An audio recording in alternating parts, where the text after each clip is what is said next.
আধুনিক বাংলা সাহিত্য থেকে আসা নিবন্ধনের সকল প্রশ্ন এখন দেখব। সঞ্চয়িতা কার রচনা? উত্তর হচ্ছে রবীন্দ্রনাথ ঠাকুর। সুলতানার স্বপ্ন বেগম রোকেয়া সাখাওয়াত হোসেন রচিত উপন্যাস। বন্দি শিবির থেকে গ্রন্থটি কার লেখা? উত্তর শামসুর রাহমান। বাংলা ভাষার ইতিবৃত্ত গ্রন্থের রচয়িতাকে? উত্তর হচ্ছে ডক্টর মোহাম্মদ শহীদুল্লাহ। ইউসুফ জুলেখা কি জাতীয় রচনা? রোমান্টিক প্রণয় কাব্য। নিচের কোনটি জীবনানন্দ দাশের কাব্যগ্রন্থ? উত্তর হচ্ছে কবিতার কথা। লাল সালু উপন্যাসের রচনাকাল কোনটি?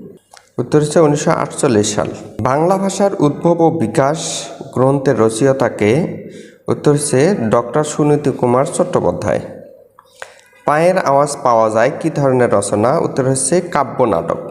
কোনটি জীবনানন্দ দাশের কাব্য নয়? উত্তর হচ্ছে অর্কেস্ট্র। ফুড কনফারেন্স এর রচয়িতাকে? উত্তর হচ্ছে আবুল মনসুর আহমেদ। বাংলা সাহিত্যের আধুনিকতম শাখা কোনটি? উত্তর ছোট গল্প।